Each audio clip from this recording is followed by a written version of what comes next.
Halo, Shalom Brense, selamat pagi. Shalom. Hari ini tanggal 20 September 2022, kami akan membawakan renungan dari bacaan Injil hari ini, yaitu dari Lukas 8 ayat 19 sampai 21. Sebelum itu mari kita buka dengan doa. Bapa yang bertata dalam surga, terima kasih untuk hari ini Tuhan. Kami akan mendengar, membaca firman-Mu Tuhan.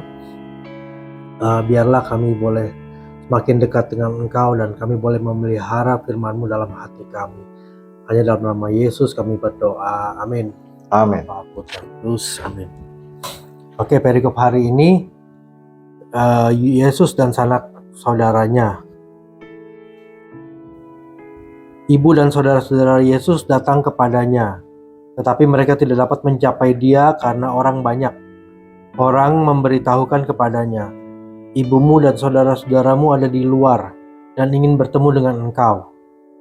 Tetapi ia menjawab mereka, ibuku dan saudara-saudaraku ialah mereka yang mendengarkan firman Allah dan melakukannya. Ya. Demikianlah sabda Tuhan. Tuhan pada Allah. Jadi Amin. ini perikopnya sih pendek ya bro ya. Iya. Tapi artinya Dalam. Iya.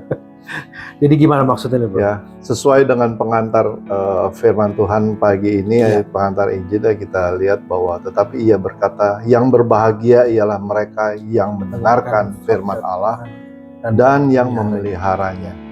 Dari Yaitu, Lukas 11:28 ya bro? ya, Lukas 11 ayat 28. Memang ini connect sama pembacaan firman. Ya, gitu bro. Ya.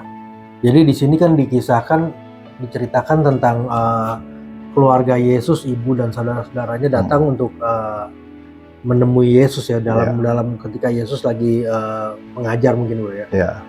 Jadi dalam keramaian itu tapi mereka tidak bisa menjangkau. Akhirnya dikatakan bahwa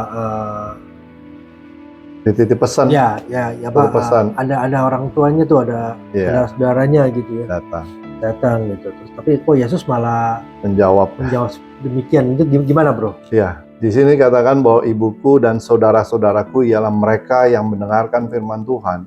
Ini memang kalimat yang agak sinis gitu ya, kayak wah gitu. Jadi bagian kita yang mendengarkan firman-Mu, kita adalah yang firman Tuhan adalah saudara-saudaranya, keluarganya gitu. Ibunya, saudara laki-laki, saudara perempuan. Kalau dalam kitab Matius lebih keras lagi bro. Gitu. Ketika disampaikan sama dengan hal itu, jawab Yesus kepada Matius 12 ayat 48 sampai 46. Siapa ibuku dan siapakah saudara-saudaraku? Baru akhirnya dia menunjuk kepada murid-murid. Dia murid-muridnya lagi mendengarkan dia. Bilang, inilah ibuku dan inilah saudara-saudaraku. Terus dikatakan bagus ayat 50, sebab siapapun yang melakukan kehendak Bapa di surga, dialah saudara-saudaraku. Dia saudaraku laki-laki dan saudara perempuan, dialah ibuku. Begitu. Ya, jadi intinya memang Tuhan Yesus ingin supaya kita semua untuk mendengarkan firman Tuhan, fokusnya kepada firman Tuhan dan melakukan kehendak Allah gitu. Jadi memang fokusnya kepada firman Tuhan. Bagaimana kita fokus kepada firman Tuhan?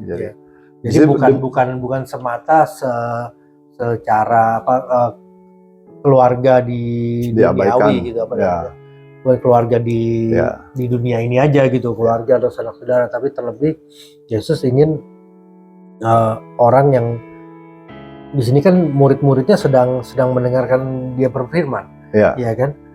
Nah di situ makanya ditunjuk, inilah saudaraku laki-laki, saudaraku perempuan, inilah ibuku. Betul. Gitu. Dan kita perlu kita ketahui juga bro. Jadi Tuhan Yesus tahu nih apa sih maksudnya kedatangan, apa maksud kedatangan ibunya, saudara-saudaranya, dia tahu. Dan makanya itu fokusnya dia fokus walaupun ada masalah begini-begini, tapi fokusnya kepada firman Tuhan. Sebab kalau dari Yohanes 1 ayat 1 dikatakan, pada mulanya firman itu bersama-sama dengan Allah dan firman itu adalah Allah. Kita sambung ayat 14, firman itu telah menjadi manusia, ayat 14 diam di antara kita dan kita telah memuliakannya, yaitu kemuliaan yang diberikan kepadanya sebagai anak tunggal Bapa, penuh kasih karunia dan kebenaran. Jadi ketika Yesus sedang menyampaikan firman, karena itu adalah firman Tuhan.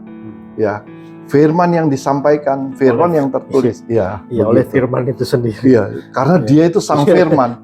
Makanya nggak ada yang bisa mengganggu, karena firman sedang disampaikan, gitu bro. Ya, jadi kalau aku coba ngebayangin dalam situasi begitu, bro. Ya. Berarti kan orang yang mendengarkan firman Tuhan dan melakukan kehendak Allah itu, melakukan firman Tuhan, memelihara firman Tuhan itu dijadikan keluarga Yesus kan. Nah, jadi aku mencoba kalau ketika kita diundang untuk menjadi keluarga Tuhan itu, kita buka hati lah, kita buka diri kita. Nah, dari situ kita akan merasakan kita harus membiarkan Tuhan akan merubah diri kita sendiri pasti. Ya kan, kita juga belajar bagaimana kita juga ketika firman disampaikan, ini sang firman sendiri, bahwa kita itu mesti menghormati. Kadang-kadang kan kita jalan-jalan lah atau kita sambil lalu lah, karena firman itu betul-betul Yesus saja sangat menghormati firman Tuhan di atas segala-galanya, bro. Gitu. Nah, terus kalau kita dalam situasi kekinian nih sih, bro, maksudnya kadang-kadang kita merasa juga bahwa ada kadang-kadang hambatan-hambatan mengenai dari keluarga atau gimana, misalnya kita mau ke gereja atau pelayanan, jadi kita dihadapkan pada suatu situasi yang mungkin nggak mudah gitu. Betul. Kita mesti ke gereja, kita mesti satu sisi mesti ngantar anak, mesti gimana gitu kan, ada apa macam-macam lah situasinya. Memang hambatan yang terbesar adalah dari keluarga, bro. Betul. Biasanya begitu, bro. Semua karena kalau dari luar kan, dari internal itu memang hambatan yang terbesar. Tetapi Yesus di sini Yesus mengajarkan bahwa hambatan yang terbesar dia bisa lewatkan, yaitu dia mengajar bahwa mendengarkan firman Tuhan, menjadikan semua dan melakukan itu adalah keluarga. Jadi kita itu adalah saudara-saudara ya Tuhan Yesus. Betul. Dan gitu. Itu kita tahu bahwa Tuhan mau semua orang di dunia ini untuk menjadi keluarganya. Betul. Tinggal kita membuka hati kita, membuka menyiapkan diri kita untuk dirubah oleh Yesus.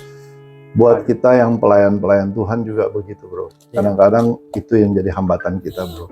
Tapi kalau kita menempatkan Yesus, kemarin kita lihat, kita belajar dari Pelita kan, kita menempatkan Tuhan itu, di firman Tuhan itu di atas segala-galanya, supaya menerangi semuanya. Dan sini kita lihat juga, bro, di mana keluarga itu tidak menghalangi pelayanan Yesus, gitu. Sehingga itu bagian dari kita. Ketika kita menyampaikan firman Tuhan, menjangkau jiwa seperti ini, kita bisa mengutamakan Tuhan, mengutamakan firman Tuhan. Ini agak berat, bro. Memang enak kalau kita ngomong gitu, bro, tetapi pelaksananya agak berat. Tetapi kita belajar bagaimana nggak mungkin 100% kita langsung berubah begitu, enggak. Tetapi proses demi proses gitu. Dan kita percaya bahwa Tuhan yang akan memampukan kita. Amin. Gitu. Oke.